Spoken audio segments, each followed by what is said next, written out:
Bismillahirrahmanirrahim. Assalamualaikum warahmatullahi wabarakatuh.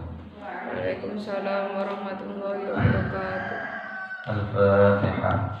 A'udzu billahi minasyaitonir rajim. Bismillahirrahmanirrahim.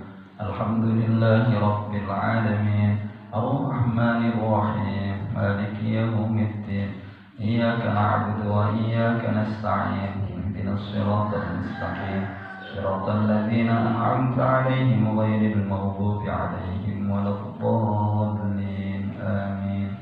رضينا بالله ربا وبالإسلام دينا وبمحمد نبيا ورسولا.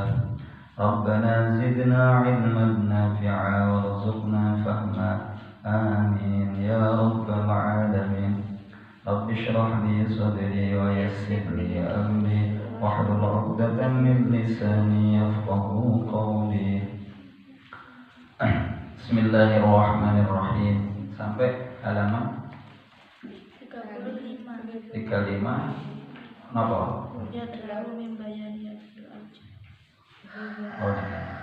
min bayani hadhil awjuhi fi ijazil Qur'an.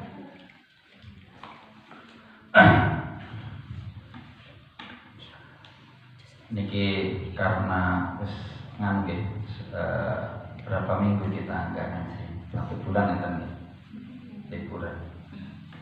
Ini saya ceritain tentang ajaibul Quran, ajaibul Quran. Jadi pertama pendekatan Al-Quran agar seluruh fungsi Quran itu hadir, gitu ya. Seluruh fungsi Quran itu bisa kita rasakan, itu adalah keimanan. Makanya iman yang nanti dari seluruh aspek keimanan itu mengkristal menjadi takwa, ya. Jadi nanti kalau kita melihat definisi-definisi tentang iman dan takwa di ciri-ciri orang iman dan takwa di dalam Al-Quran, ciri-ciri orang beriman itu pasti masuk di dalam ciri-ciri orang yang bertakwa. Dan efek Al-Quran, umpamanya efek tentang bahwa Al-Quran itu memberi hidayah, Al-Quran itu syifa, Al-Quran itu nur, itu harus, bukan harus, maksudnya itu bisa dirasakan bagi orang yang beriman, bertakwa. Makanya dzalikal kitabul la raiba fihi hudal lil muttaqin. Itu pokoknya. Terus nurnya Al-Quran itu juga bisa dirasakan bagi orang-orang yang beriman. Maksudnya fungsinya gitu. Kalau hidayah itu kan begini fungsinya. Apa hidayah itu kan cara kerja begini. Kan sering kita mendengar, saya belum dapat hidayah gitu. Jadi kenapa kamu nggak berjilbab? Kemarin saya kan kenapa kamu nggak berjilbab? Saya belum dapat hidayah. Sebetulnya ketika ditanya kenapa engkau tidak berjilbab, terus kemudian dia menjawab saya belum dapat hidayah. Kata-kata saya belum mendapat hidayah itu kan sebetulnya menyimpan makna. Jadi dia menyimpan makna bahwa seseorang itu telah mengakui bahwa jilbab itu diperintah, gitu ya. Bahwa jilbab itu diperintah, sehingga dia mengatakan saya belum mendapat hidayah. Padahal dia sudah mengetahui pengetahuan bahwa jilbab itu diperintah, namanya seperti itu. Nah, hidayah itu kan bertingkat-tingkat, hidayah ilmiah, hidayah akliyah dan sebagainya. Yang paling tinggi adalah hidayah diniyah, ya, hidayah diniyah. Jadi hidayah itu kan sifatnya petunjuk. Jadi petunjuk. Ketika kita melihat Google Map itu sebetulnya kita sudah mendapat hidayah. Sudah mendapat hidayah. Nah, untuk bisa menjalankan hidayah itu perlu taufik namanya. Taufik. Jadi taufik Allah yang diberikan kepada kita sehingga kita mampu menjalankan hidayah Allah Subhanahu wa taala. Itu taufik.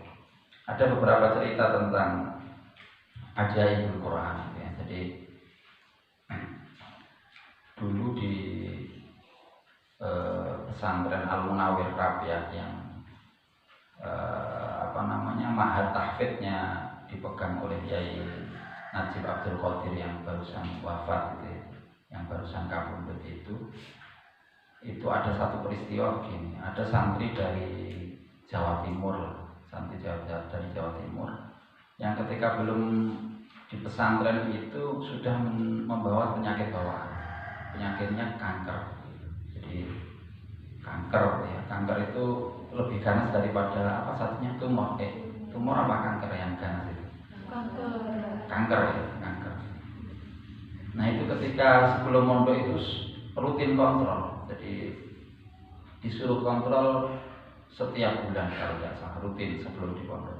Terus kemudian ketika mau ke pondok dia konsultasi sama dokter, dia bilang nanti pokoknya harus rutin kontrol gitu, biar terpantau. Akhirnya ke pondok. Di pondok itu karena saking asiknya dia ngejar target setoran tahfidz maksudnya, hafalan itu, dia lupa kontrol penyakitnya itu. Pokoknya tidak dikontrolkan selama proses dia menghafalkan itu sampai dia khatam 30 juz. Khatam 30 juz. Terus kemudian ketika khatam dia teringat, oh iya saya dulu sakit. Jadi ketika khatam itu dia ada rasa sakit itu mulai terasa lagi. Terus kemudian dikontrolkan. Nah ketika dikontrolkan itu dokter itu kaget. Loh, kenapa kamu baru merasa sekarang? Gitu. Kenapa kok baru kontrol sekarang juga? Gitu. Nah dokter itu ketika mendiagnosa penyakit itu ternyata stadium kankernya itu sudah pada stadium 4. Jadi sudah pada stadium akhir yang kalau menurut analisis dokter, analisis medis itu sudah nggak bisa disembuhkan. Akhirnya anak itu dibilangin,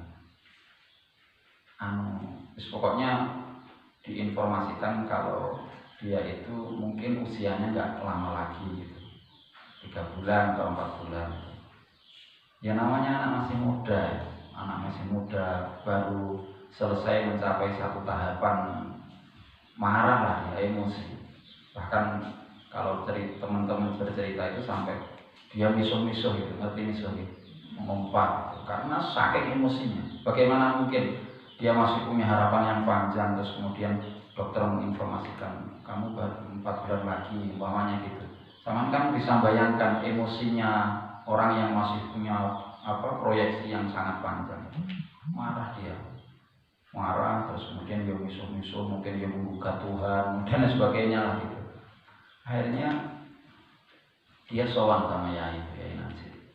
Sowan, Yai ceritakan keadaannya. Menurut Kang, biasanya kalau manggil santrinya Kang Yai Najib itu. Saya dulu juga biasa jadi sama beliau itu.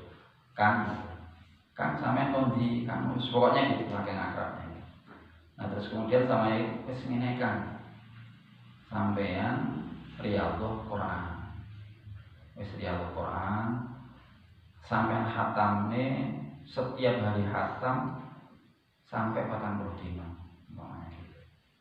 Beliau bilang begitu, beliau jawab begitu. Terus nggak usah melakukan apa-apa, karena saking yakinnya itu, saking mantepnya. Dia kemudian bertempat di salah satu pojokan musola di pesantren tahfidz itu, yang dulu musolanya di bawah, di paling bawah. Jadi seingat saya ada 3 lantai itu ya. Yang lantai paling bawah kayak begini ini musolanya, kecil musolanya. Di samping musola pesantren tahfidz itu ada masjid besar Pondok Al Munawir di sampingnya. Nah itu di pojokan santri itu, yaitu memurojaah hafalannya setiap hari khatam, setiap hari, nggak pernah istirahat dia istirahat hanya makan, mungkin tidur, sholat, ke kamar mandi, itu aja. Sudah terus dihatamkan, satu hari khatam. Tidak lama kalau khatam. Jadi 20 juz itu ya sekitar berapa nih, jam 5 namanya sampai jam 12 itu berarti berapa jam itu? Jam 5, jam 1, setengah 1, jam berapa? 7 kita jam 5 pagi umpamanya pada subuh kayak gini sampai jam setengah 1, 7 jam ya? 7 jam setengah, itu sudah 20 juz. Kemarin dianjurkan baru menghatami rahimnya itu ya, kandungannya untuk nanti biar Jadi setengah satu itu sudah juz 20 itu. Nanti tinggal 10 juz kan tinggal sisa, maksudnya tinggal sedikit itu paling ya sekitar 3 jam setengah gitu. Jadi nggak lama, betul. Setiap hari dihatamkan. Makanya kemarin kan saya sudah menyampaikan, kalau kita menghabiskan waktu dengan Al-Quran, maka justru waktu itu tidak akan habis. Ya. Kalau kita menghabiskan waktu dengan sesuatu yang itu tidak bersama Allah, maka waktu itu pasti akan habis, meskipun banyak itu pasti akan kurang. Nah, dia hatamkan itu tekun sampai hari ke-30 itu ada bau yang menyengat dari badannya. Jadi hari ke-30 itu baunya kayak bajing dan sebagainya. Terus dia lemas ya. Di hari ke-30 itu lemas. Setelah agak sehat diteruskan lagi sampai hari ke-40. Hari ke-40. Kemudian setelah hari ke-40 beliau santri itu sowan namanya. Ya kan sama yang periksa yang dokter. Kemudian diperiksakan lagi ke dokter itu heran. Loh, kok sudah tidak ada penyakitnya? Jadi sembuh, penyakitnya sudah tidak ada. Padahal itu sudah stadium 4. Biidznillah wa bimasyiatillah itu ya, wa bima'unatillah. Hilang. Dan sampai sekarang santri yang divonis dokter meninggal kurang 4 bulan sampai sekarang masih hidup dan terus khidmah terhadap Quran. Keajaiban Al-Quran. Keajaiban berikutnya ini saya kisahkan kisah-kisah yang belakang. Kalau kisah-kisah para sahabat banyak sekali yang sampai sudah banyak membaca itu. Nah, ada kisah kedua itu begini. Tetap di Pondok Krapia itu. Yai itu kan Yai Najib. Yai Najib itu kan cucu dari pendiri Pondok Pesantren Krapia. Beliau itu digelari KHR, Kiai Haji Raden gitu, karena Pondok Krapia itu masih sambung silsilahnya dengan Keraton Mataram. Bunyai itu kalau tidak salah masih ada kerabat dengan Keraton Mataram, Keraton Yogyakarta itu, Yogyakarta itu. Makanya gelarnya Raden gitu ya, Raden. Nah, ya itu kan ya bahkan pernah teman seangkatan beliau ketika di pesantren itu, saya lupa nama. Itu ya itu kalau melintur saja itu tadarus Quran. Jadi melinturnya itu tadarus Quran dan tidak salah itu melinturnya. Ya kalau baca Quran memang ya, kalau saya menggambarkan beliau itu kalau membaca Quran itu seperti orang yang menyantap sesuatu yang sangat nikmat. Jadi kalau umpamanya makan itu seperti makan makanan yang sangat nikmat sekali. Jadi kalau beliau baca itu umpamanya contoh ketika beliau ngimami sholat tarawih itu, atau mungkin contoh ketika beliau sholat di sholat sir gitu ya, sholat yang tidak bacaannya jahar itu. Kan sering beliau itu pergi ke luar kota ngajak santrinya. Termasuk saya beberapa kali itu menemui beliau di luar kota gitu. Itu mengajak santri beberapa 4 atau 6 untuk teman di mobil sama yang mobil. Itu kalau ngimami itu umpamanya sholat dulu itu Allahu Akbar, bacaan Fatihahnya itu seperti jahar. Bismillahirrahmanirrahim. Alhamdulillah. Jadi beliau bacanya kayak gitu. Saya nggak bisa meriwayatkan, tapi kurang lebih seperti itu. Jadi kalau umpamanya sholat jahar gitu ya. Bismillahirrahmanirrahim. Alhamdulillahirabbil alamin. Arrahmanirrahim. Maliki yaumiddin. Jadi kayak mendarah daging ayat Quran. Nah, suatu ketika ada cerita begini di pondok itu. Ada santri putra yang kemasukan jin. Apa itu istilahnya? Kemasukan apa itu? Itu kan banyak santri-santri senior yang ya santri itu kan juga punya pegangan macam-macam kalau zaman dahulu. Kalau sekarang kan enggak. Zaman dahulu itu santri ada yang saya masih nemui. Mungkin kalau sama enggak menemui sama sekali saya masih nemui punya teman yang pisau dibakar sampai merah sekali, terus kemudian ditempelkan di lidah, itu enggak apa-apa. Teman saya masih banyak kayak gitu. Jadi ada yang kesurupan, saya manggil teman saja. teman di waktu di Blitar itu ada tetangga di Blitar yang mau kemanten kesurupan. Saya manggil teman aja, nggak usah dukun-dukunnya, enggak. Jadi teman kesurupan mungkin pacarnya yang dulu itu tidak terima terus kirim itu ada. Saya mengalami sendiri dan itu teman akal saya. Jadi santri-santri itu dulu itu biasa kayak gitu riyadhah, yang kalau sekarang kan riyadhahnya WA apa kayak kurang kuat batinnya. Saya termasuk yang masih mengalami masa gimana santri itu nggak boleh tidur 3 hari 3 malam. Saya mengalami itu dan saya menjalani sendiri karena ya berinteraksi dengan realitas seperti itu. Terus kemudian ya mau tidak mau, bukan mau tidak mau, terus kemudian punya keinginan, bukan keinginan apa istilahnya, punya rasa ingin tahu gitu. Jadi saya dulu pernah ingin sama dengan pernah dikasih emas batangan sama teman itu.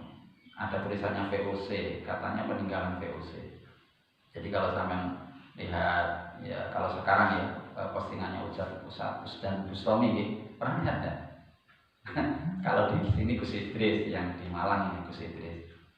Yaitu kalau Gus Idris kan kemarin waktu Sriwijaya Air jatuh itu, beliau kan sebetulnya diundang artis di Jakarta. Ini saya timpang dulu sebentar.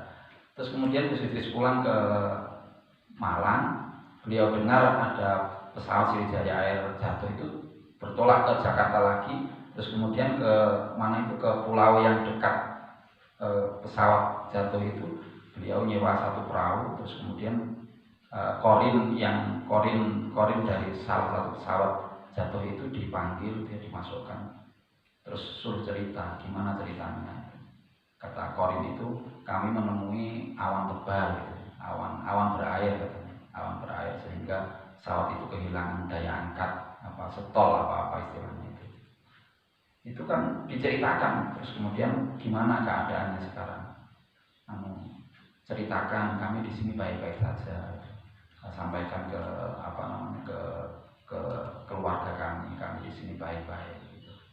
Jadi Gus Idris melalui ritual metafisiknya itu sudah mampu berkomunikasi dengan hal dan itu ya yakin atau tidak realitasnya bisa dibuktikan.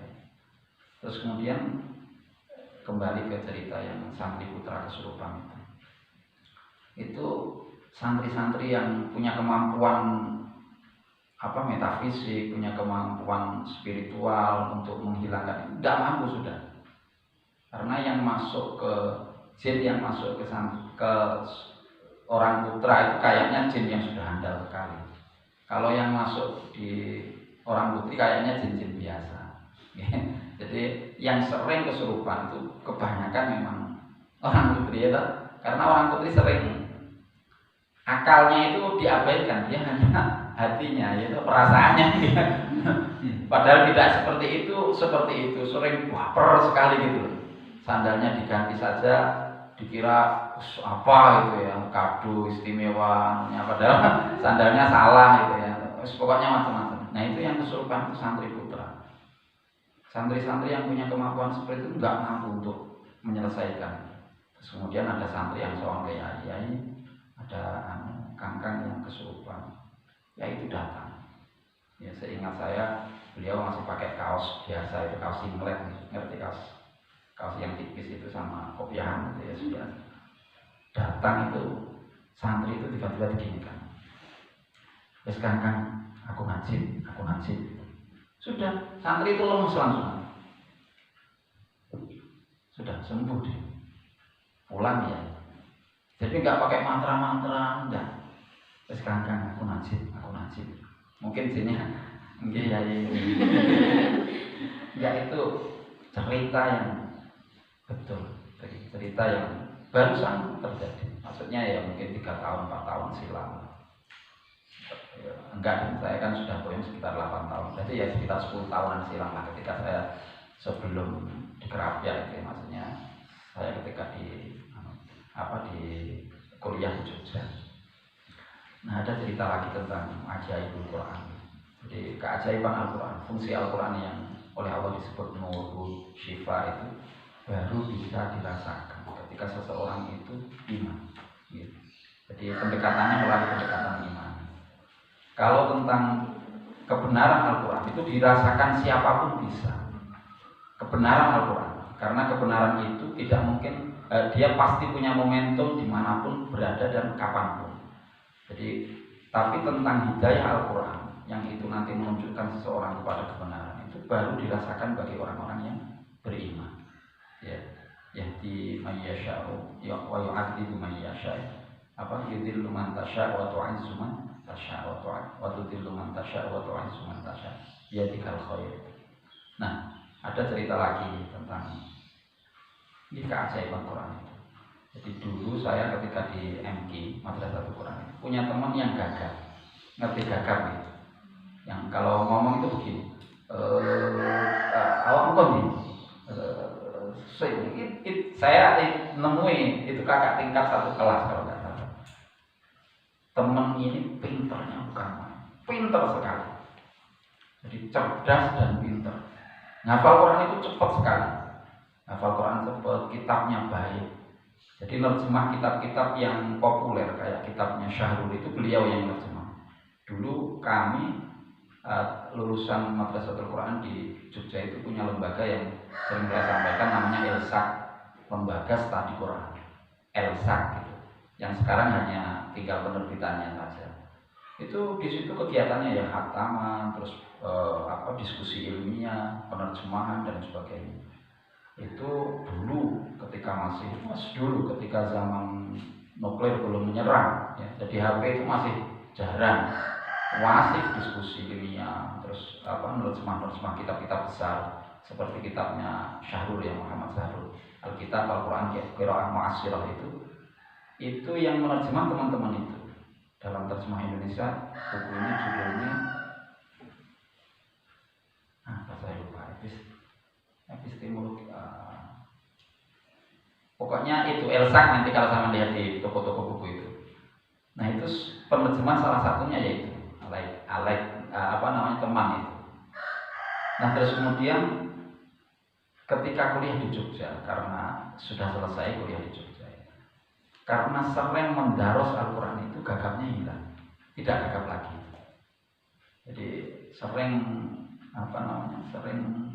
mudarosah Al-Quran, murojaah Al-Quran itu keajaiban Al-Quran. Jadi nanti kalau di sini kita melihat bahwa beliau Ustaz Wahbah Zuhaili mendiskusikan tentang teks ya. Ini kan amma khosaisul uslub itu kan stilistika, model uslub itu ya stilistika, maksudnya gaya bahasa. Itu kan tekstual. Itu beliau menjelaskan bahwa gaya bahasa Al-Quran saja ya bukan hanya sekarang, dulu ketika zaman Nabi kan sering ditandingi, dan Al-Quran juga memang menantang ya, memang menantang siapapun yang ragu tentang Al-Quran buat seperti Al-Quran. Dulu tantangan pertamanya itu satu Quran ya. Jadi satu Quran tidak mampu, terus kemudian diturunkan beberapa 10 surat tidak mampu satu surat, atau semisal Al-Quran satu ayat dan tidak akan mampu itu. Wa in kuntum fi raibin mimma nazzalna 'ala 'abdina fa'tu bi suratin min mithli wa da'u syuhada'akum min dunillahi in kuntum shadiqin. Tidak pernah terjadi bahwa Al-Quran ini ditandingi. Nanti kita akan melihat bagaimana detailnya Al-Quran mendeskripsikan sesuatu yang sangat singkat, tapi terus kemudian itu menjelaskan sesuatu yang sangat luar biasa. Imam Syafi'i itu heran dengan seperti itu. Tidak ada yang mampu membuat seperti ini ketika beliau mengomentari awal surat Al-Maidah. Imam Syafi'i, siapa yang mampu membuat keterangan yang seringkas ini tapi menyangkut banyak hal. Oke. Bismillahirrahmanirrahim. Amma khasaisul uslubi fahiya arba'atun. Amma khasaisul uslub, anapun utawi kekhususan uslub Al-Quran, Bahya ya utawi uslub iku arba'atun ana papat.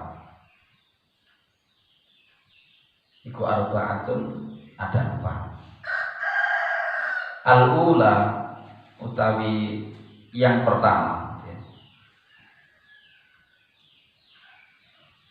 an-nasqul badi'i susunan.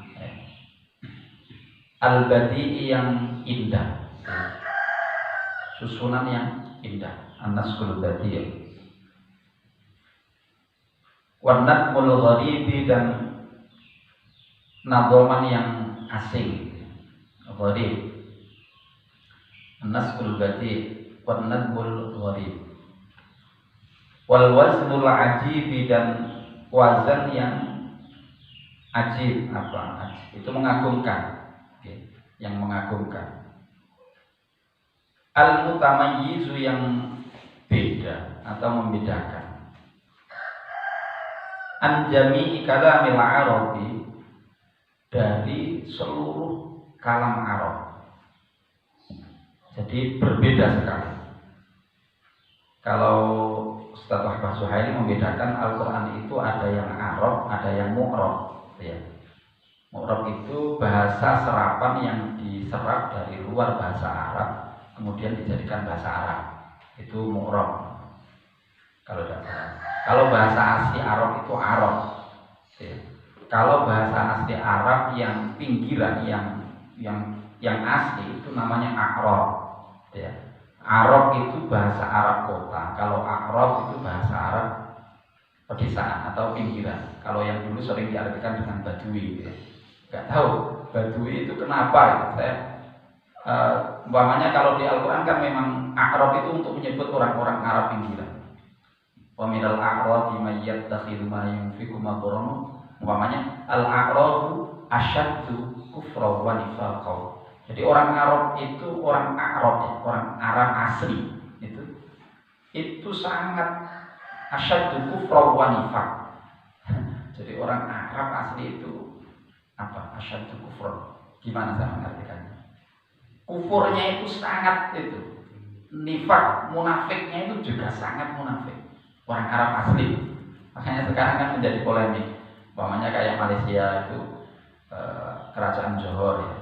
Dia menginstruksikan stop untuk Arabisasi, maksudnya meniru budaya Arab gitu. Terus sekarang Arab dengan siapa? Raja Salman, siapa yang pewaris sekarang itu? Kemudian membuka model tradisi yang lebih terbuka katanya. Jadi kayak perempuan boleh nyupir sendiri umpamanya. Terus ada bioskop, bahkan ada bar sekarang di Arab itu ya. Terus kemudian orang perempuan nggak perlu pakai jilbab, pakai cadar atau jilbab itu. Yang penting sudah menutupi aurat atau bahkan beliau menyampaikan yang penting berpakaian sopan. Bayangkan orang-orang yang kemarin barusan kemarin itu sangat bangga dengan tradisi ya, bukan agama. Dari dulu saya kan mengatakan bahwa agama dengan tradisi itu berbeda. Ya makanya kalau pakai agama Islam itu pakaiannya seperti yang umpamanya ya, pakai putih-putih, pakai anu. Nah itu Abu Jahal juga pakai kayak gitu, Abu Lahab juga pakai kayak gitu. Yang mahal gitu ya. Ya itu tradisi. Di tradisi dengan agama itu berbeda. Ya berbeda. Al-A'rabu asyaddu kufran, ya A'rab. Kalamul Arabi syi'ran wa nathran wa khitabatan. Syi'ran ing dalam syair, ing dalam tingkah syair, wa nathron dan prosa, ya. Wa khitabatan dan khitabah. Apa khitabah itu ya? Apa artikan khitabah ini? Apa artinya? Pidato. Ya. Apa kalau khitabah? Khitabatan dan khitabah, gitu ya. Syair, prosa dan khitabah. Jadi berbeda sekali bahasa Quran itu.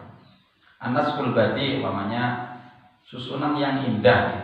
Contoh umpamanya apa namanya ngasih contoh apa wes sembarang seluruh ayat Al-Quran itu susunannya seperti itu. Saya kasih contoh yang mungkin kita nggak usah ngerti artinya aja wes tertegun. Wasyamsi wa duhaha wal qamari idza talaha. wan nahari idza jallaha wal laili idza yaghshaha was samai wa ma banaha wal ardi wa ma tahaha wa nafsi wa ma sawwaha. Bayangkan kita mendengar saja itu indah sekali Quran itu.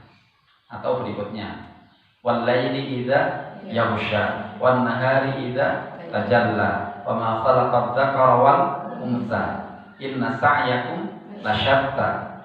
Masya Allah. Berikutnya wadduha wal laili idza saja ma wadda'aka rabbuka wa ma qala.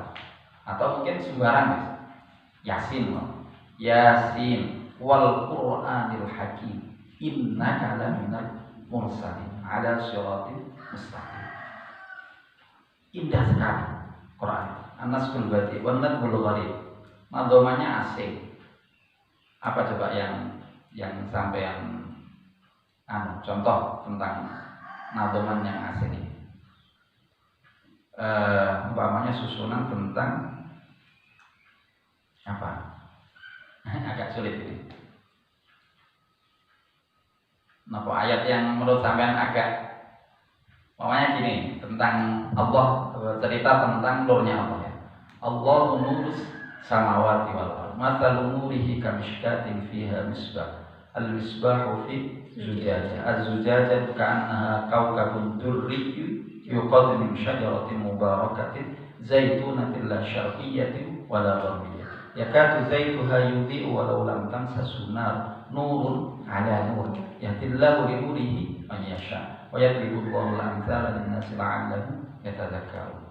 Bagaimana Allah menggambarkan nurnya itu dengan gambaran yang kita membayangkan itu sulit.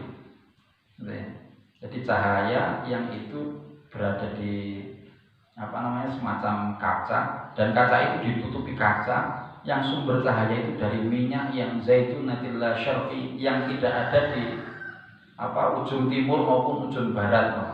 Nah itu minyaknya apa itu? Umpamanya gitu ya, kalau gambarkan itu la syarqiyyati wala gharbiyah yakadu zaituha yudhi'u walau lam tamsasu nar nurun 'ala nur, cahaya di atas cahaya. Jadi Allah menggambarkan cahaya. Kalau cahaya itu apa beda cahaya dengan dia? Nur sama dia. Nur. Yang bahasa Arab nggak ngerti ini, sudah lama ini biasa. Dia. Kalau asyams itu cahaya disebut dia. Kalau qamar wal qamar nur. Apa bedanya? Kalau dia itu cahaya yang bersumber dari materi sesuatu. Jadi cahaya matahari itu kan bersumber dari dirinya. Itu disebut dengan dia. Senter namanya. Senter itu dia punya dia. Lilin, dia punya dia. Sedangkan yang dihasilkan dari dia, terus kemudian dipantulkan oleh yang lain itu disebut dengan nur. Ya, nur. Allah punya nur yang bisa dipantulkan oleh siapapun. Ya. Makanya di hati kita itu ada nur Allah. Ya. Wa nafakha fihi min ruh faqa'u lahu sajidin. Itu. Jadi sebetulnya potensi ketuhanan itu sudah sejak awal ada. Cuma kemudian terkontaminasi dengan hawa. Ya, terkontaminasi dengan keinginan dunia sehingga kita tidak peka lagi tentang eksistensi Tuhan, gitu ya.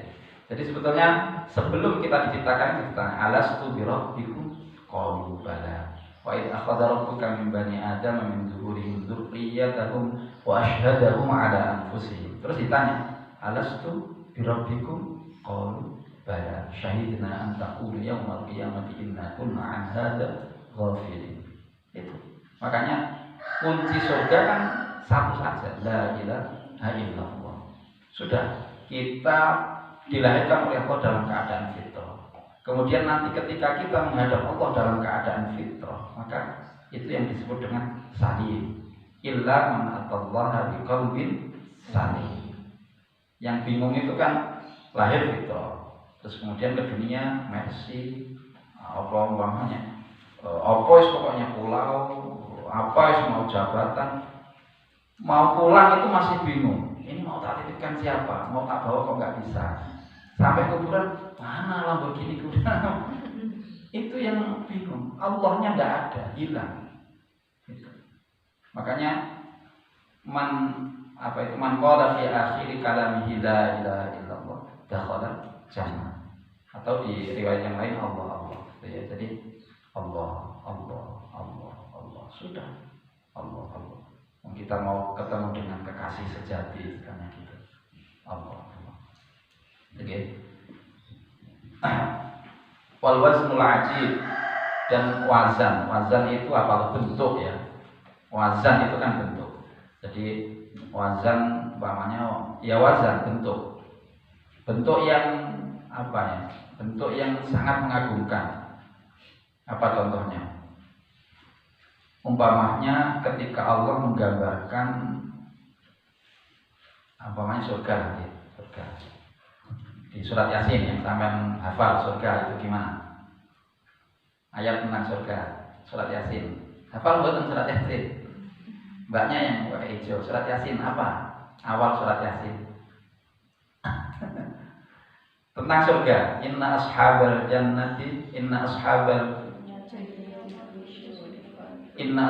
jannati yawma apa? Inna ashabal jannati yawma fi syughulin fakihun hum wa azwajuhum fi dhilalin 'alal ara'iki muttaqi'un lahum fiha fakihatu wa lahum ma yad'un. Ya kalau gambarannya di situ kan setiap hari penduduk surga itu punya kesibukan yang menyenangkan. Dia sama pasangannya. Hum wa azwajuhum fi dhilalin 'alal ara'iki muttaqin. Dia sama pasangannya berada di dipan-dipan yang beralaskan permadani. Terus kemudian fasilitasnya lahum fiha fakihatu wa lahum ma yad'un. Buah-buahan yang bermacam-macam atau apapun yang dia minta itu diberikan oleh Allah. Masya Allah. Itu fasilitas yang kelas rendah. Yang kelas tinggi ya nanti kenikmatan tertingginya melihat Allah. Ya. Itu. Jadi bayangkan bagaimana Allah menggambarkan sesuatu yang kita mungkin mendeskripsikan itu dalam realitas sekarang itu sulit. Apa ada yang kayak gitu? Umpamanya yang tadi ada, lahum fiha fakihatu wa lahum ma yad'un. Ada yang kayak gitu di dunia? Ya tidak bisa, tidak ada. Pokoknya saya pengen sehat, bisa ada kayak gitu.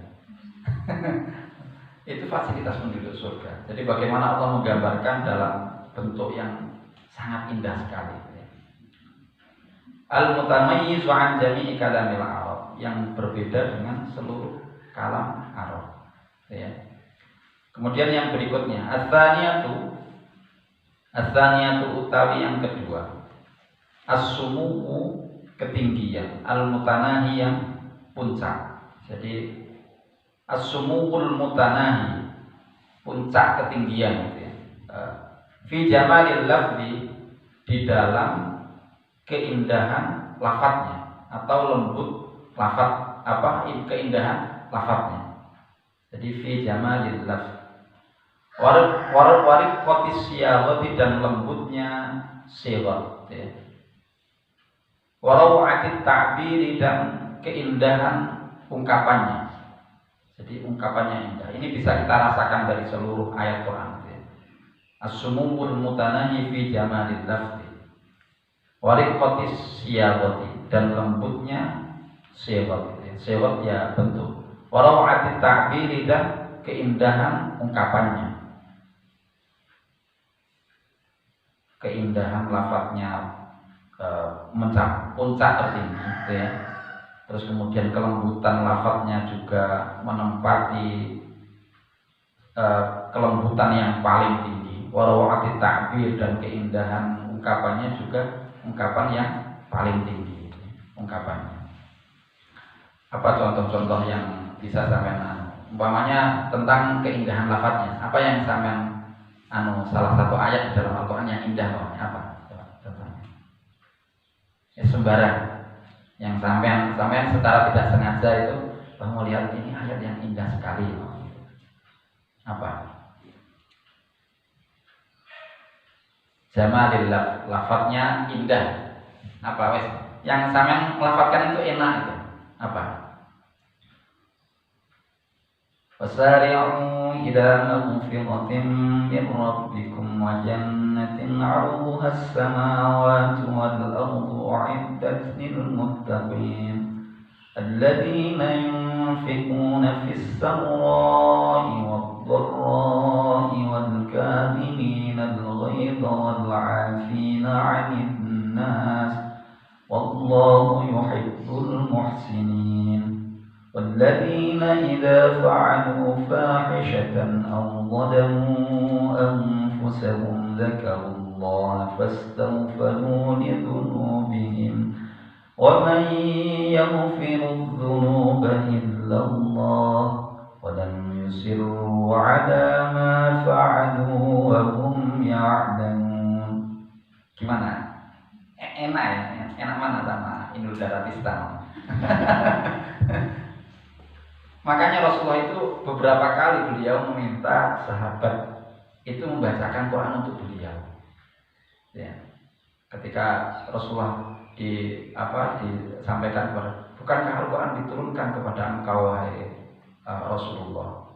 Rasulullah itu kemudian jawabannya, aku ingin mendengarkan Al-Quran yang dibaca selain dariku. Misalnya kalau diimami orang yang bacaannya baik itu kayak kan kurang gitu ya. Sholatnya kok pendek sekali gitu. Itu saya beberapa kali itu umpamanya ketika dulu pernah ngimami di mana Jogja Terawih itu pakai Quran terus kemudian mas kok cepet banget toh mas, aku cek enak ngomongnya kok cepet banget gitu. Orang Jogja kan ngomongnya gitu. Mas gitu. Pernah ke Jogja? Ada yang Jogja sih? Enggak ya. Terus saya di Jogja lama. Jadi ketika kita diimami orang yang bacaannya Quran enak itu mesti kayak kita terbawa ke alam nirwana gitu ya, makanya gitu ya. Karena keindahan ayat Quran itu memang keindahan ayat Quran. Wes manapun ayat manapun, Fatihah umpamanya yang sering kita. Cuma kita sering kehilangan keindahan lafaz Quran itu karena apa yang kita dengar itu tidak kita resapi dengan totalitas yang kita miliki, akal kita, hati kita tidak hadir, ya, tidak hadir di situ. Makanya sholat yang seperti disampaikan Rasulullah. Jadi instruksi sholat Nabi itu kan solu karena sholatul muadzin gitu ya. Sholatlah seperti engkau sholatnya orang yang berpamitan. Itu kita kan enggak, sholatlah seperti sholatnya orang yang keburu-buru makanya gitu kan. Jadi pikiran kita, hati kita itu enggak sholat. Yang sholat itu hanya fisik kita. Fisik kita kadang juga lupa ini rakaat ketiga atau rakaat keempat, itu kan begitu. Jadi error, sholat kita itu kualitasnya error sekali gitu ya. Tapi Allah enggak terlalu mempermasalahkan itu. Maksudnya meskipun itu nanti sebagai barometer ya. Di akhirat itu yang menjadi barometer itu kan sholat. Kalau sholat kita kualitasnya kualitas VVIP itu fasilitasnya nanti juga VVIP.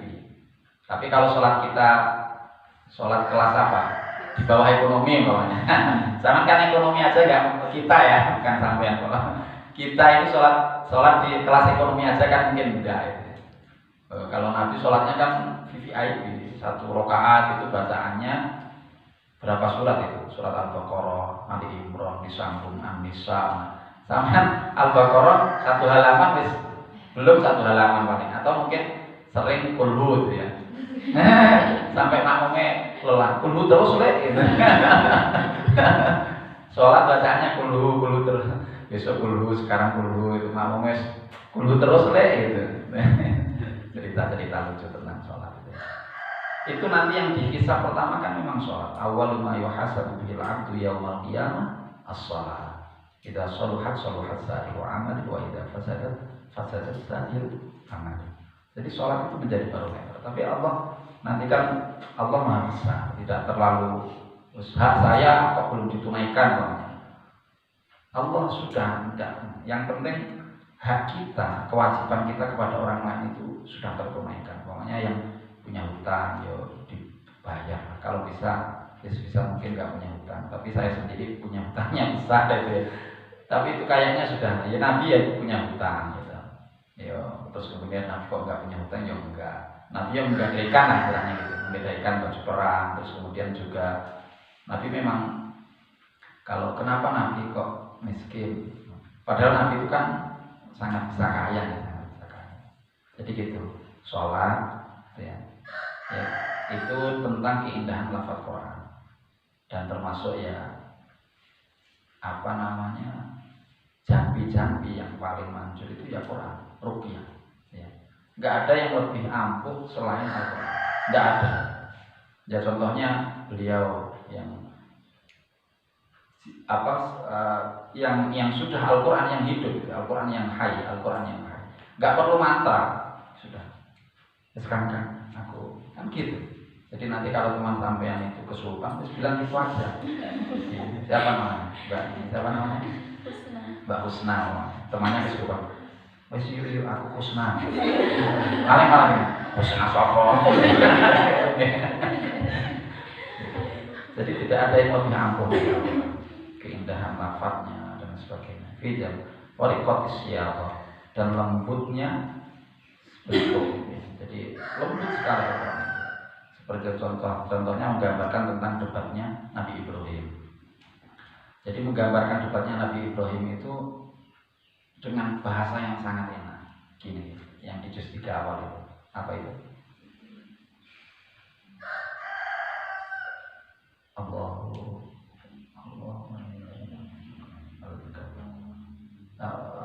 Walladzi yuhajjuna fi Ibrahim.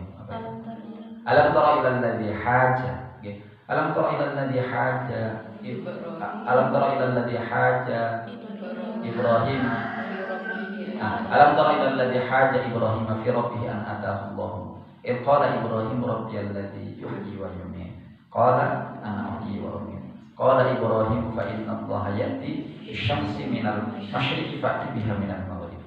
Fa buhitan ladzi kafar. Jadi gambarkan itu enggak disebut namanya. Debat yang enggak disebut namanya, kecuali orang-orang yang nanti mendapat itu apa kebaikan disebut namanya, atau yang oleh Allah memang dibuat contoh. Fa buhitan ladzi kafar wallahu la yahdil qauman zalimin. Aukan tadi terus kemudian cerita tentang aukan tadi marra ala qaryatin wa hiya khawiyatun ala urushiha. Apa itu? Ala urushiha apa? Qala ana uhyi hadhihi Allahu ba'da mautiha fa amatahu Allahu mi'ata 'amin thumma ba'atha. Qala kam labith? Qala labithtu yawman aw ba'da yawm. Itu bagaimana Allah menceritakan, mengawetkan sesuatu dengan bahasa yang sangat ilmiah. Ya. Jadi bagaimana kita bisa mengawetkan sesuatu yang ratusan tahun terus kemudian dia bangkit lagi dalam keadaan yang masih normal. Di sampingnya ada apa keledai apa itu ayat itu. Itu yang sudah tinggal iya. Padahal berdekatan. Gitu. Itu kan menunjukkan betapa bagaimana Allah menggambarkan, Masya Allah. Pokoknya setiap ayat yang nanti sampai tadabburi, insya Allah akan menemukan sesuatu yang luar biasa. Jadi pendekatannya pakai pendekatan tadabburi ya. Afala yatadabbaruna Quran. Walau kana min 'indi ghairillahi lawajadu fihi ikhtilafan katsiran. Jadi saya sering merenung gitu. Ya salah satunya kenapa Al-Quran yang bisa dipahami oleh semua manusia bahwa itu sebagai kebenaran. Terus kemudian kenapa kebenaran mutlak Al-Quran itu tidak mampu membawa mereka kepada Islam. Itu yang kita renungi. Kenapa? Padahal tidak ada keraguan sedikit pun. Jadi bahasa Quran itu kan pakai la raiba ya. Dzalikal kitabu la raiba fi. Beda raib sama syak itu kan beda sekali. Kalau raib itu begini. Raib itu ragu sedikit aja nggak ada. Jadi keraguan setitik enggak ada. Kalau syak itu kan keraguan dan keyakinan itu setengah-setengah. Jadi kalau di kaidah usul itu kan al-yaqinu la yuzalu bisyak. Syak itu kan begini, ragu-ragu yang antara iya dan tidak itu setengah. Contohnya umpamanya sama setelah wudu ya. Wudu itu masih basah. yakin. Ini kan yakin wudhu karena masih basah dan barusan. Terus kemudian sampean seperti merasa kentut, ya, entah. Tapi seperti aja. Kan biasanya mungkin setan itu agak usil ditiup, ya pantat kita gitu kan, agak seperti kentut gitu, ya. Tapi kita nggak mendengar suara, nggak mencium bau. Akhirnya ragu-ragu, saya kentut atau enggak. Itu kan setengah ragunya, setengah iya, setengah tidak. Karena buktinya samar-samar ada. Itu aja tidak bisa membatalkan keyakinan. Jadi keyakinan itu harus dibatalkan dengan keyakinan. Al yakin yuzalu bil yakin. Itu seperti itu.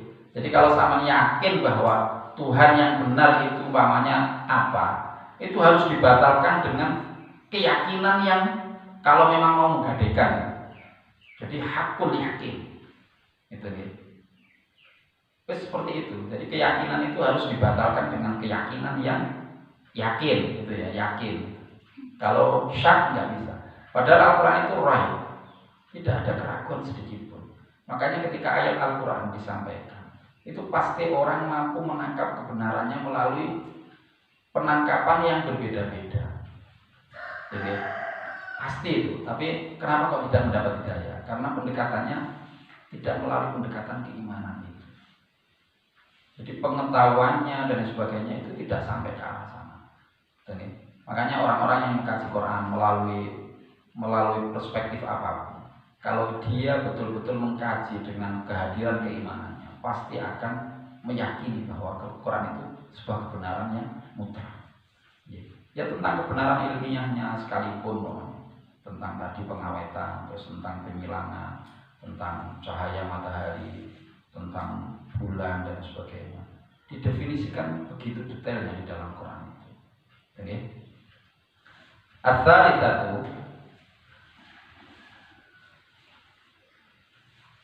As-salisatu utawi yang ketiga,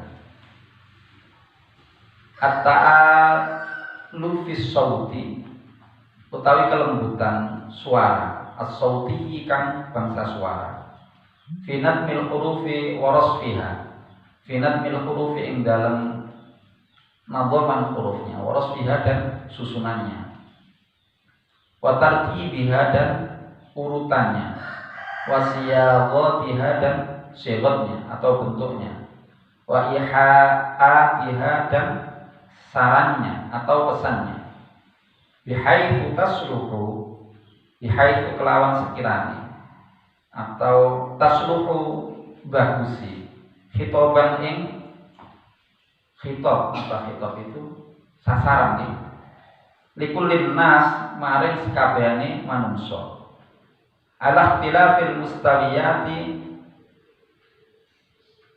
terhadap ing atase tingkatan yang berbeda-beda, ya. Al-fikriyati di dalam berpikir, wat-taqafiyati dan tingkatan kebudayaan atau bangsa budaya. Ma'atashili sabiliha sartani atau beserta kemudahan, sabiliha jalannya mustawiyah, wa hifdhaha dan menghafal apa itu?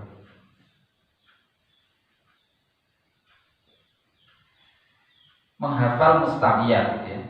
Menghafalnya liman arada, liman bagi siapa nih atau bagi orang. Arada kan karep sapa man. Walaqad qala berfirman sapa Allah taala, walaqad yassarna al-Qur'ana lidzikri fahal min mudzakir. Walaqad lan teman-teman yassarna gampangaken sapa ingsun Allah Al-Qur'ana ing Al-Qur'an lidzikri untuk menjadi peringatan, ya. Fahal mongko ana ta min mudzakir saking wong-wong kang mengambil pelajaran. Yang lidzikri untuk menjadi pelajaran. Fahal min mudzakir. Yang ketiga adalah kelembutan, ya, kelembutan ketika Al-Quran disuarakan. Finat min hurufi warasfiha, watartibiha urutannya, wasyagatiha dan sifatnya bentuknya, gitu ya. wa ihaatiha dan sasarannya atau pesannya. Jadi mulai dari ketika Al-Quran disuarakan itu sudah menimbulkan sesuatu yang lembut gitu. Jadi nanti mungkin sampai perlu praktek ya. Saya kan perlu praktek ketika Al-Quran itu sampai yang tujukan ke sesuatu. Kalau saya ya yang pernah detail ya salah satunya hanya ketika saya tidur di samping teman-teman yang menghafal Quran gitu ya. Jadi dulu kan biasa kalau di pondok Quran itu temannya nambah karena yang satunya lelah itu tidur di sampingnya pakai sajadah. Itu yang dirasakan berbeda itu begini. Tidur yang saya alami ketika saya dekat dengan teman-teman yang sedang menghafal Quran itu kualitasnya sangat berbeda. Jadi meskipun tidur sebentar itu efeknya seperti tidur yang lama sekali. Bangun yang didengar adalah Al-Quran. Itu beda memang. Mungkin sampean perlu membuktikan itu ya. Atau ketika sampean longgar terus kemudian yang sampean baca adalah Al-Quran. Jadi saya kalau yang dekat-dekat kemarin itu saya suruh nyimak istri ketika di mobil itu dek sampean simaknya juz berapa kemarin 9 kalau nggak salah. Itu mulai dari nganjuk sampai ke diri itu 1 juz lumayan. Apa yang saya rasakan ketika nyetir itu berbeda. Jadi nyetir itu kayak enak, terus yang biasanya mungkin lelah, tegang, mungkin kalau disalip orang marah itu enggak. Konsentrasinya ke Al-Quran. Enak. Coba nanti sama perlu merasakan itu.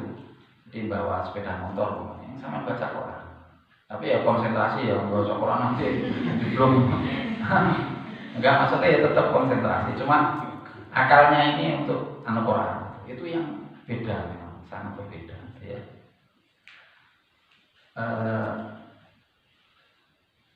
Itu yang mungkin nanti perlu sampean. Atau kalau yang berdimensi mistis itu ya. Ya ketika teman sampean kesurupan. Itu kalau instruksi saya bacakan Baqarah. Kalau belum hafal ya dibaca saja. Kalau enggak manjur ya sampai selesai Baqarah. Insya Allah pasti manjur itu ya. Sampean lemes, teman sampean juga lemes. Surat Baqarah itu kan berapa juz toh? 2,5 juz ya. Sampai tengah-tengahnya juz 3. Itu kan sudah lumayan itu. Pasti setannya lelah dia. Itu ya. Itu instruksi Nabi. Jadi kalau rumah itu dibacakan 2 ayat di akhir surat Baqarah, maka setannya lari, ya. Setannya lari. Jadi dibacakan akhir surat 2 ayat di akhir surat Baqarah. Jadi, dan Al-Quran itu oleh Allah digampangkan ya. Ya kalau bukti yang konkret memang begini. Apa ada kitab yang secara masif dihafalkan oleh penganutnya? Ada umpamanya musabaqah hifdzil Injil, pernah dengar kan? Enggak pernah ya. Seluruh dunia, coba nanti dicari, enggak ada. Jadi yang hafal Injil detail itu, wallahu alam. Saya malah yang saya tahu malah Ahmadinejad ya. Beliau hafal sekali Injil gitu ya. Bahkan Injil yang beberapa versi itu hafal gitu ya. Kalau yang sekarang Dr. Zakir Naik gitu ya, itu kan detail sekali. Tapi kalau umat Kristen sendiri saya kok belum ya. Ya mungkin ada yang 1-2, tapi itu kan nggak bisa mengalahkan para hufaz Al-Quran. Dan kita sendiri yang sudah menghafal itu masih heran. Saya secara pribadi ketika bukan mampu maksudnya bisa memurojaah Al-Quran dalam satu majelis 130 itu heran. Kok bisa ya memori itu mengurutkan ayat itu dari surat Baqarah sampai surat An-Nas itu detail seperti itu. Itu yang kualitasnya jelek kayak, tapi yang detail sekali kayak siapa yang bisa, yang anak kecil 2 itu, yang ayat diurutkan dari belakang ke depan bisa detail. Itu masya Allah itu. Itu kan kita heran kok bisa ayat sekian banyaknya itu bisa. Dan tidak ada yang mampu menyaingi seperti itu di teks-teks yang lain. Umpamanya yang mudah lah, Undang-Undang 45, ada yang hafal Undang-Undang 45. Tipis mana Undang-Undang 45 sama Al-Quran? Kecil sekali kan Undang-Undang 45. Itu kecil sekali. Okay. Ada yang apa? Pokoknya buku-buku kecil lah. Wes novel Suhita namanya. Hafal sampai teksnya. Alah, coba ayo dilapatkan. Pokoknya banyak lah itu Al-Quran. Jadi oleh Allah dimudahkan. Ya, walaqad yassarnal Qur'an lidzikri fahal min muddakir. Jadi panggilannya apa ada yang mau gitu. Bahasa Allah itu. Ada yang mau enggak hafal Quran? Ada yang mau enggak khidmah terhadap Quran? Ada yang mau enggak hanya sibuk dengan Al-Quran? Kalau ada yang mau, saya memfasilitasi. Bahasanya seperti itu mungkin. Man syaghalahul Qur'an wa dzikri an mas'alati a'taituhu afdhalu ma yassari. Wa fadlu kalamillahi ta'ala 'ala sa'il kalam ka fadlillahi ta'ala 'ala khalqi. Bayangkan. Itu aja ya kita tahu kebenaran itu, tapi kan kita nggak mendekati dengan keimanan, maksudnya dengan action yang yakin betul. Ya. Yes, mungkin kalau kepepet baru kita DP sama Allah. Kalau kepepet gitu ya, yes, kayak teman yang tadi namanya punya penyakit kanker, tapi kan tidak apa-apa, justru Allah senang kayak gitu. Yes, kalau sudah mentok sekali, umpamanya, pokoknya mentok lah, terus kemudian ke Allah, tidak apa-apa. Insya Allah ya senang. Memang Allah tahu kayak gitu. Makanya sampai orang yang sudah keterlaluan sekali kan tetap dipanggil sama Allah. Qul ya ibadiyalladzina asrafu ala anfusihim la taqnatu min rahmatillah innallaha yaghfiru dzunuba jami'an. Oh, enak sekali. Wes pokoknya keterlaluan kan sampai kayak apa enggak apa-apa. Ayo kembali sebelum terlambat istilahnya gitu. Semua dosa Allah mengampuni. Ada ya kayak gitu. Namanya sampai keterlaluan sama pemerintah, korupsi 5 triliun, semua kejahatan, semua kriminal dilakukan. Kemudian ayo kembali ke Indonesia, saya ampuni gitu. Apa ada ya gitu. Ayo ke sini saya tembak gitu kan gitu. Gitu ya. Kan gitu maksudnya. Masya Allah itu ya. Walaqad yassarnal Qur'an lidzikri fahal min muddakir.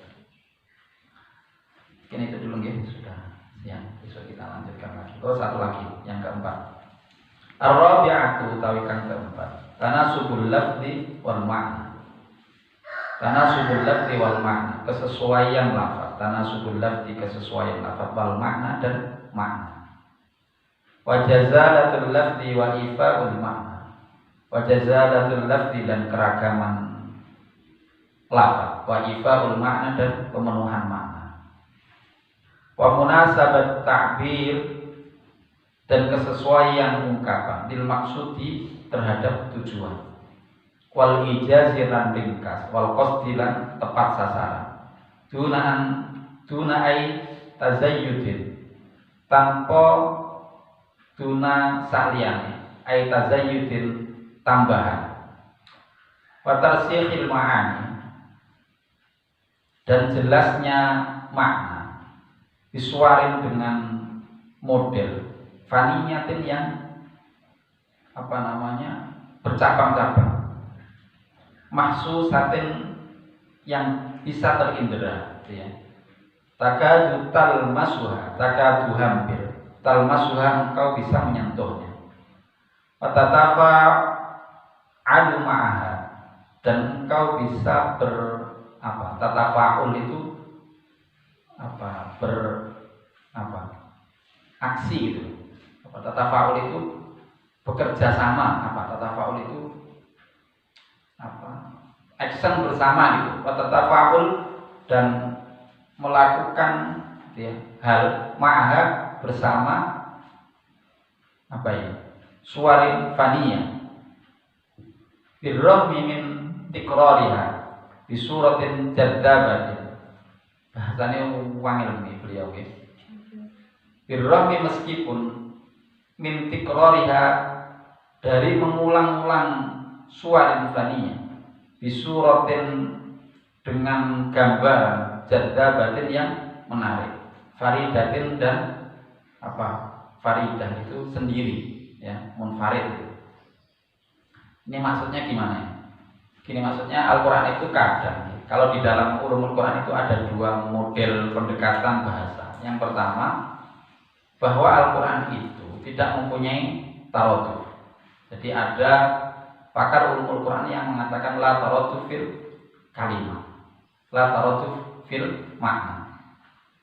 Jadi tidak ada sinonimitas di dalam ayat Al-Quran. Ketika Al-Quran menggunakan satu redaksi bahasa yang itu punya kemiripan makna dengan redaksi yang lain, itu berarti ada penekanan makna yang berbeda. Contoh ya, contoh ketika Al-Quran menyebut manusia, apa saja yang sampean tahu tentang manusia yang disebut oleh Al-Quran? Basyar, berikutnya insan, apalagi nas, apalagi Bani Adam. Itu punya penekanan yang berbeda-beda. Jadi nas umpamanya An-nas itu kan sifat. Jadi manusia yang punya sifat lupa ya. Jadi bahwa manusia itu innahu kana zaluman jahula ya. Terus kemudian basyar ini biasa disebut oleh Al-Quran untuk menyebut manusia dalam dimensi fisiknya, basyar ya. Jadi basyar itu ya basyar yang bisa terindera, yang berbentuk fisik itu basyar. Bani Adam ketika Al-Quran menyebutkan manusia secara keseluruhan itu, ya Bani Adam khudhu zinatakum inda kulli masjidin wa kulu washrabu wa la tusrifu, atau walaqad karramna Bani Adam. Jadi ya semua manusia itu oleh Allah dimuliakan, semua, enggak hanya yang Islam. Makanya menyebutnya dengan Bani Adam. Bani Adam itu ya sampean, ya Bill Gates, ya Mark Zuckerberg, siapa lagi? Itu semua Bani Adam, nggih. Dan itu dimuliakan oleh Allah. Walaqad karramna Bani Adam wa hamalnahum fil barri wal bahri wa razaqnahum minat thayyibat wa faddalnahum 'ala katsirin mimman khalaqna tafdila. Jadi kita itu dilebihkan atau dimuliakan oleh Allah dengan banyak hal. Bani Adam semuanya. Makanya kalau pertanyaan kita, kenapa orang non-muslim itu lebih hebat pencapaian ekonominya? Ya. Jadi orang-orang terkaya dunia sekarang kan tidak dihuni orang muslim, kebanyakan ya. Ya meskipun orang muslim nominasinya ada di situ, tapi kan tidak menduduki peringkat pertama. Umpamanya Jeff Bezos itu yang punya Amazon, terus kemudian Bill Gates yang punya Word, Microsoft gitu, atau mungkin Zuckerberg yang punya Facebook, enggak muslim, pernah lihat atau jamaah bersama beliau? Nah, Donald Trump, mungkin enggak. Enggak, itu sekarang memang, tapi memang itu Bani Adam. Apalagi tadi basyar, Bani Adam, Nas, insan ya, insan itu nanti Al-Quran menggunakan redaksi itu untuk berbeda-beda, tapi dengan makna yang kita mampu mendekati makna itu dengan pendekatan yang hampir-hampir kita bisa mengikuti merasakan gitu ya. Umpamanya ketika Allah menciptakan Bani Adam, salah satu contoh ayat, wa id akhadha rabbuka min bani Adam. Jadi semua manusia itu transaksinya sama Allah itu, wa id akhadha rabbuka min bani Adam min zuhurihim dzurriyyatahum wa asyhadahum 'ala anfusihim alastu birabbikum qalu bala syahidna an taqulu yaumal qiyamati inna kunna an hadza ghafilin. Nah, terus kemudian ada satu kaidah yang menyatakan bahwa Al-Quran itu punya taraduf, punya padanan makna. Namanya ketika Al-Quran menyebut lafaz Iqra sama Tala, itu punya makna yang bisa di korelasikan gitu ya. Ada tanasub gitu. Jadi munasabah. Ada munasabah antara munasabatul makna, munasabatul laf gitu ya. Terus munasabah ayat, munasabah surat, munasabah itu kan ada. Jadi Al-Quran itu punya kesesuaian, maksudnya gimana ya? Korelasi lah, korelasi. Umpamanya tentang Allah menyebut nama-nama Quran. Allah menyebut nama Quran dengan Buddha, Kitab, Nur, Syifa. Itu punya korelasi makna. Punya korelasi makna. Bahwa Al-Quran mengandung sekian itu dan itu komposisinya satu, bisa dikomposisikan menjadi satu komposisi. Seperti itu. Ya. Atau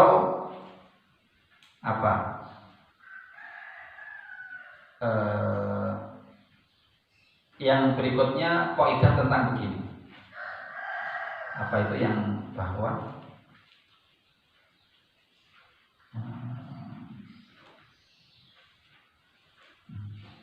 saya kok lupa. Apa di dalam kaidah ulumul Quran itu bahwa lafaz makna itu tidak tergantung lafaznya itu apa namanya? Apa? Siapa yang ingat?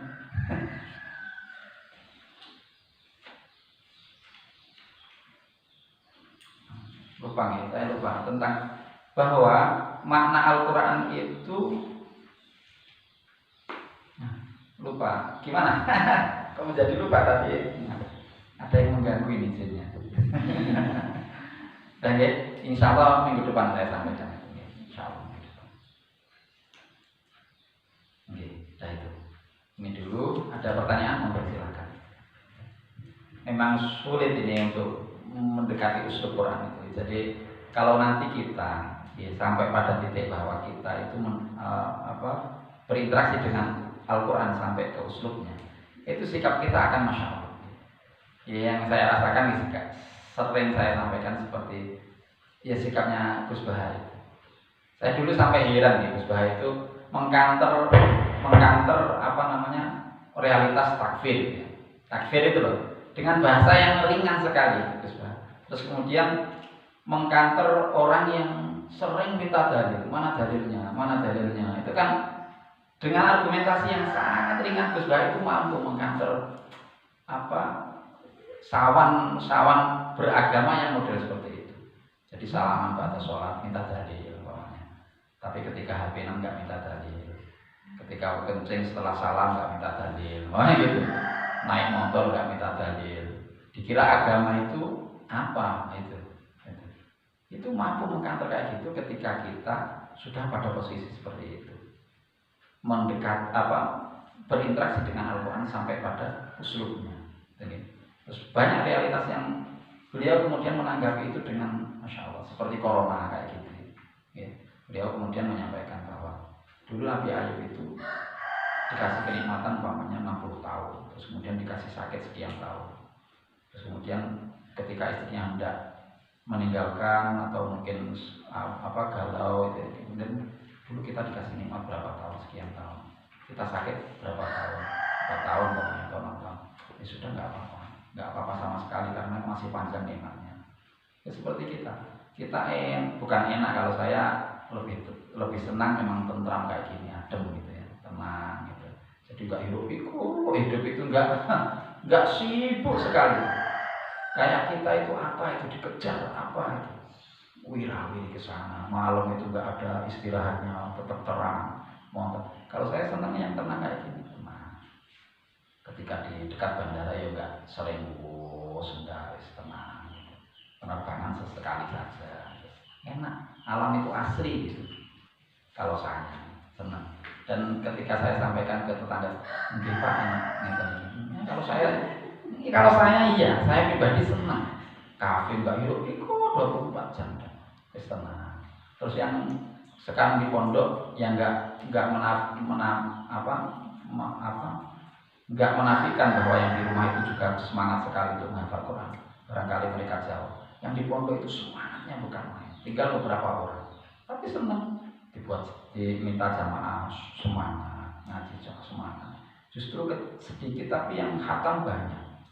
Kan enak, tenang. Daripada banyak, umpamanya ada yang ngileran, dibangunkan sulit, gitu. Diomongi itu kayak enggak, kan ada di sini, enggak ada kalau di sini.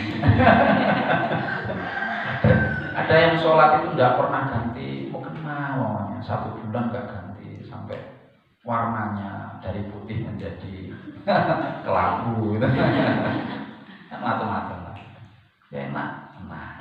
Tidur malam ya tidur, enak gitu, tenang lah pokoknya. Oke, pokoknya gitu dinikmati. Itu ya, uslub Quran.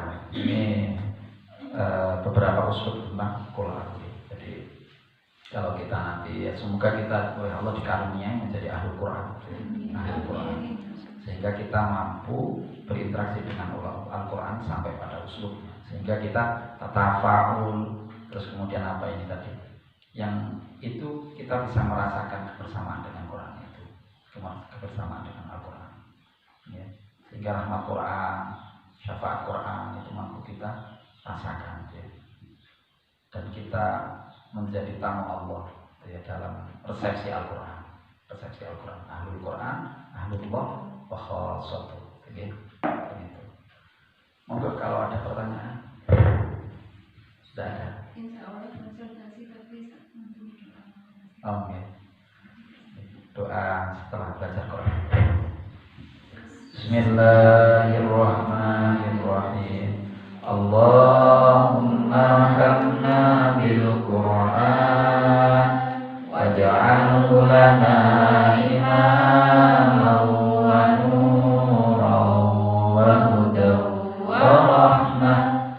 Allahumma dhakkirna minhu ma nasina wa 'allimna minhu ma jahilna warzuqna tilawatahu ana al-laili wa atrafan nahar waj'alhu lana hujjatan ya rabbal alamin. Subhanakallahumma wa bihamdika asyhadu an la ilaha illa anta astaghfiruka wa atubu ilaik. Billahi taufiq wal hidayah. Assalamualaikum warahmatullahi wabarakatuh. Waalaikumsalam warahmatullahi wabarakatuh.